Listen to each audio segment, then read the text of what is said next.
ইতিহাস এমন একটা বিষয়, যদি আপনি এটাকে চাপা দিতে চান, তাহলে সত্যটা আরো বেশি বেরিয়ে আসে।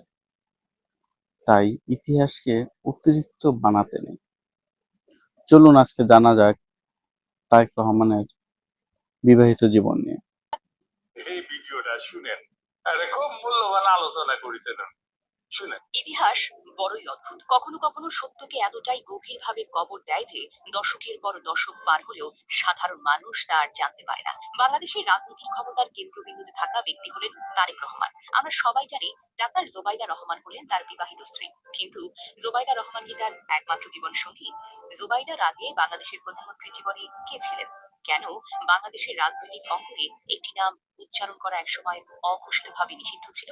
আজ আমরা এমন এক সত্যের উপর থেকে পর্দা সরাতে যাচ্ছি, যা শুনলে আপনার গায়ের লোম যেন খাড়া হয়ে যাবে। এটি কেবল একটি প্রেমের গল্প নয়, এটি হলো পিস্তলের গর্জন, সেনাপ্রধানের হুমকি, রাষ্ট্রপতির মধ্যস্থতা এবং ইতিহাসের পাতা থেকে একজনকে মুছে ফেলার বিতর্কিত উপাখ্যান। আমরা আজ কথা বলবো ডাক্তার মাহেরা আতিককে নিয়ে। জানবেন কেন তার মৃত্যুর পর বাংলাদেশের কোনো পত্রিকা একটি শব্দ খরচ করার সাহসটুকু পায় নাই। পুরো ভিডিওটি দেখুন, কারণ পুরো ভিডিওটি না দেখলে আপনি তারেক রহমানের ব্যক্তিগত জীবনের অনেক কিছুই জানতে পারবেন না। সময়টা ৮০ দশকের শেষ ভাগ। তারেক রহমান সবে কৈশোর পেরিয়ে তারুণ্যে পা দিয়েছেন মাত্র। জেনারেল জিয়াউর রহমান এবং বেগম জিয়ার বড় সন্তান হিসেবে তার চারপাশে তখন ক্ষমতার বলয়। ঠিক সেই সময় তার জীবনে আসেন ডাক্তার মাহেরা আতিক। মাহেরা আতিক কে ছিলেন? না, তিনি কোনো সাধারণ পরিবারের মেয়ে নন। তিনি ছিলেন তৎকালীন বাংলাদেশের সেনাবাহিনীর অত্যন্ত প্রভাবশালী সেনাপ্রধান জেনারেল আতিকুর রহমানের কন্যা। আভিজাত্য আর ক্ষমতায় দুই পরিবার যেন সমানে সমান। কিন্তু জেনারেল আতিক ছিলেন একজন কঠোর ডিসিপ্লিন সামরিক অফিসার। তিনি চাইতেন তার মেয়ে যেন একজন যোগ্য ও মেধাবী মানুষকে জীবন সঙ্গী হিসেবে পায়। অন্যদিকে তারেক রহমানের তৎকালীন জীবনযাপন ছিল আড়ালে আবডালে অনেক মুখরোচক গল্পের মতো। কথিত আছে সেই সময় তাদের মধ্যে গড়ে ওঠে গভীর এক প্রেমের সম্পর্ক। কিন্তু এই প্রেমটি কেবল দুটি হৃদয়ের মিলন ছিল, নাকি এর পেছনে ছিল তৎকালীন সামরিক ও রাজনৈতিক বড় কোনো মেরুকরণ? বিচক্ষণ মহলের মতে রাষ্ট্রপতি এরশাদ এই সম্পর্কের ব্যাপারে আগে থেকেই জানতেন। কোনো কোনো সূত্র বলে এরশাদ চেয়েছিলেন জিয়া পরিবারের সাথে আতিক পরিবারের আত্মীয়তা যেন পোক্ত হয়, যাতে রাজনৈতিক অবস্থান আরো নিরাপদ হতে পারে। কিন্তু গোল বাঁধল তখন, যখনই প্রেম আর চার দেওয়ালের মাঝে সীমাবদ্ধ থাকলো না। গুঞ্জন আছে সম্পর্কের এক পর্যায়ে তারেক রহমান মাহেরা আতিক পালিয়ে গিয়ে বিয়ে করার সিদ্ধান্ত নেন। যখন জেনারেল আতিকুর রহমান খবর পেলেন যে তার একমাত্র আদরের কন্যা পালিয়ে গিয়ে বিয়ে করেছেন, তখন তিনি প্রোটোকল আর মেনে চলেননি। অনেকের মতে জেনারেল আতিক এতটাই ক্ষিপ্ত হয়েছিলেন, নিজে পিস্তল হাতে নিয়ে তারেক রহমানকে খুঁজতে বের হন। ভাবুক তো একবার, দেশের সেনাপ্রধান একজন তরুণকে মারার জন্য বন্দী হয়ে খুঁজছেন। যান বাঁচাতে তারেক রহমান তখন কোথায় আশ্রয় নেবেন? তিনি কি মায়ের কাছে গিয়েছিলেন? না, তিনি চলে যান বঙ্গভবনে, তৎকালীন রাষ্ট্রপতি হুসেইন মুহাম্মদ এরশাদের কাছে। সেদিন বঙ্গভবনে সেই রুদ্ধদ্বার কক্ষে কি ঘটেছিল? এরশাদ যখন জেনারেল আতিককে ডেকে পাঠালেন, তখন আতিকের রাগ ছিল সপ্তম আকাশে। এরশাদ তাকে বোঝানোর চেষ্টা করেন, আতিক শান্ত হও, ছেলেটা আমাদেরই পরিবারের, ওর বাবা দেশের রাষ্ট্রপতি ছিলেন। কিন্তু জেনারেল আতিক তিনি বলেন, স্যার, ওকে দেখেন, ও একটা বুকে যাওয়া ছেলে, লেখাপড়ায় গোল্লা, আমার মেয়ের জীবন বরবাদ হয়ে যাবে এই ছেলের সঙ্গে সংসার করলে। রাষ্ট্রপতি এরশাদের হস্তক্ষেপে সে যাত্রায় তারেক রহমান প্রাণে বেঁচে ফেরেন। জেনারেল আতিক শর্ত দিয়েছেন, যদি তারেক নিজেকে শুধরে নেন তবে তিনি সম্পর্কের ব্যাপারে ভেবে দেখবেন। কিন্তু দুর্ভাগ্যের বিষয় হলো, বিয়ের পর তারেক রহমানের জীবনযাত্রা আর পাল্টায়নি। মাহেরা আতিক নাকি অনেক চেষ্টা করেছিলেন ঘরটা বাঁচাতে, কিন্তু বাবার ভবিষ্যৎবাণীটাই শেষ পর্যন্ত সত্য হলো। তারেক রহমানের উশৃঙ্খল জীবনযাপনের কাছে হার মেনে জেনারেল আতিক নিজে উদ্যোগ নিয়ে তার মেয়েকে ডিভোর্স করিয়ে আনেন। এই পুরো ঘটনাটি যারা বিস্তারিত জানেন তাদের মধ্যে একজন হলেন বেগম রওশন এরশাদ। তিনি এই বিয়ের মধ্যস্থতা থেকে শুরু করে বিচ্ছেদ পর্যন্ত সবকিছুরই সাক্ষী। প্রশ্ন হলো, আজ কেন কোনো সাংবাদিক বা কোনো বুদ্ধিজীবী রওশন এরশাদের মুখোমুখি হয়ে এই প্রশ্নগুলো করার কোনো সাহস পান না? বাংলাদেশের তিনবারের প্রধানমন্ত্রী তারেক জিয়ার মা বেগম জিয়াও এই বিয়েতে খুব একটা খুশি ছিলেন না বলে শোনা গেছে। কারণ মাহেরা আতিকের বাবা জেনারেল আতিক ছিলেন এরশাদ সরকারের বেশ ঘনিষ্ঠ, তাই এই পরিবারকে পছন্দ করতেন না বেগম জিয়া। রাজনৈতিক ইগোর লড়াইয়ে বলি হয়েছেন মাহেরা আতিক। অবশ্য অনেকে বলেন, প্রেম থাকলেও তারেক আর মাহেরার তো বিয়ে হয়নি। কিন্তু প্রশ্ন হলো, বিয়ে যদি নাই হবে, বিচ্ছেদের কথা উঠলো কেন? এরপর কেটে গেল অনেকটা সময়। ১৯৯৪ সালে তারেক রহমানের জীবনে আনুষ্ঠানিকভাবে আসেন ডাক্তার জোবাইদা রহমান। তিনি ছিলেন নৌবাহিনীর প্রধান রিয়াল অ্যাডমিরাল মাহবুব আলী খানের মেয়ে। রাজনৈতিকভাবে এই বিয়েটা ছিল অত্যন্ত গোছানো এবং পরিকল্পিত। জোবাইদা রহমান মেধাবী ছিলেন এবং রিয়া পরিবারের ভাবমূর্তি উজ্জ্বল করতে বড় ভূমিকা পালন করেন। কিন্তু পর্দার আড়ালে থেকে যাওয়া মাহিরা আতিকের কি হলো? সম্পূর্ণভাবে নিজেকে গুটিয়ে নেন, পেশায় যুক্ত হন, ডাক্তারি করেন, মানুষের সেবা করেন, কিন্তু মিডিয়ার সামনে কোনো দিন মুখ খুলেননি। তার এই দীর্ঘ নীরবতা কি ভয়ের কারণেই ছিল, নাকি কোনো গোপনের সমঝোতা?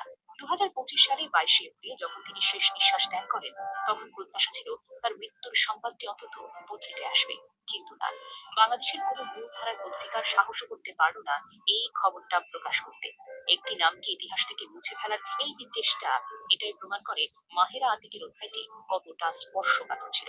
তারেক রহমানের জীবন নিয়ে আলোচনা অসম্পূর্ণ থেকেই যাবে যদি আমরা 90-এর শেষের দিকে, 2000-এর শুরুর দিকে তার দ্রুত উদ্ধারের কথা না বলি।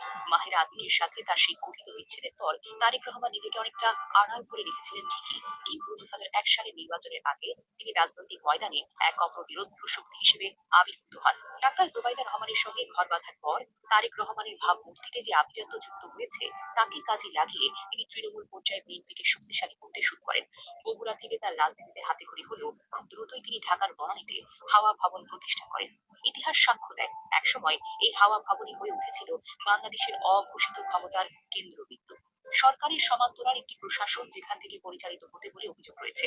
মাহেরা আতিকের সঙ্গে তার ব্যক্তিগত জীবনের টানাপোড়েন যেখানে লোকচক্ষুর আড়ালে ধামাচাপা দেওয়া হয়েছিল, সেখানে রাজনৈতিক অঙ্গনে তার দাপট ছিল প্রকাশ্য। বড় বড় উন্নয়ন প্রকল্প থেকে শুরু করে প্রশাসনিক নিয়ম, সবকিছুতেই তার সবুজ সংকেত ছিল অপরিহার্য। এই সময়কালে তিনি দলের কর্মীদের কাছে হয়ে ওঠেন ভবিষ্যৎ রাষ্ট্রনায়ক। ব্যক্তিগত জীবনের বিতর্কগুলো তিনি কৌশলে রাজনৈতিক উচ্চাকাঙ্ক্ষার আড়ালে হয়তো ঢেকে নিতে সক্ষম হয়েছেন। তারেক রহমানের রাজনৈতিক জীবনের সবচেয়ে বড় ভুল আসে 2007 সালের 11ই জানুয়ারি, যা বাংলাদেশের ইতিহাসে 111 নামে পরিচিত। ক্ষমতার শিখরে থাকা অবস্থায় হঠাৎ করেই সেনা সমর্থিত তত্ত্বাবধায়ক সরকার পরিচালনা করেন তিনি। দুর্নীতির ডজন খানেক মামলায় তাকে গ্রেফতার করা হয়। রিমান্ডে থাকাকালীন তার উপর অমানসিক নির্যাতনের খবর দেশে বিদেশে ছড়িয়ে পড়ে। অনেকে মনে করেন 80 বা 90-এর দশকে সামরিক বাহিনীর যে কর্মকর্তাদের সঙ্গে তার ব্যক্তিগত সংঘাত বা তিক্ততা তৈরি হয়েছিল, যেমন জেনারেল আতিকের কন্যার সঙ্গে সম্পর্কের জটিলতা, সেই পুরানো ক্ষোভেরই বহিঃপ্রকাশ ঘটেছিল 111-এর সময়কার কঠোর আচরণে। পরবর্তীতে 2008 সালে প্যারোলে মুক্তি পেয়ে তিনি সপরিবারে লন্ডনে চলে যান। সেখান থেকে তিনি বিএনপির সিনিয়র ভাইস চেয়ারম্যান হিসেবে দলকে পরিচালনা করতেন। দীর্ঘ 1.5 দশকের বেশি সময় ধরে নির্বাসিত জীবনে থেকেও তিনি বাংলাদেশের রাজনীতিতে এক অনিবার্য নাম। একদিকে ডাক্তার জোবাইদা রহমান তার পাশে ছায়ার মতো ছিল, রাজকীয় মর্যাদা সামলেছেন। অন্যদিকে মাহেরা আতিকের মতো চরিত্রগুলো ইতিহাসের পাতা থেকে হারিয়ে গেছে একেবারেই নিঃশব্দে। ক্ষমতার এই দীর্ঘ পথ পরিক্রমায় তারেক রহমান যেমন অনেককে হারিয়েছেন, তেমনি রাজনৈতিক দাবার চালে নিজেকে টিকিয়ে রেখেছেন বারবার।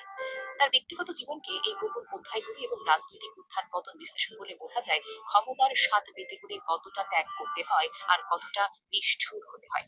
তারেক রহমানের বর্তমান স্ত্রী ডাক্তার জোবাইদা রহমান এবং তার কন্যা জাইমা রহমান তারই এখন জিয়া পরিবারের রিপিট তারেক রহমানের বর্তমান স্ত্রী ডাক্তার জোবাইদা রহমান এবং তাদের কন্যা জাইমা রহমান তারাই এখন জিয়া পরিবারের আনুষ্ঠানিক মুখ। কিন্তু ইতিহাসের ধুলো জমা কোনায় ডাক্তার মাহেরা আতিকের নামটিও তো মিশে আছে, যে নামটিকে কোনো পত্রিকা হয়তো জায়গা দেয়নি, যে বিয়ের নথিপত্রটা সরিয়ে ফেলা হয়েছে। সেই মাহেরা আতিকের বিদেহী আত্মার শান্তি আমরা কামনা করি। দর্শক, আপনার কি মনে হয় ক্ষমতার দাপটে কি একজন মানুষের পরিচয়টা মুছে ফেলা সম্ভব? এই ঘটনাটি কি শুধু একটি কৈশোরের প্রেম ছিল, নাকি এর পেছনে লুকিয়ে আছে বড় কোনো ট্র্যাজেডি? কমেন্ট বক্সে আপনার মতামত জানান।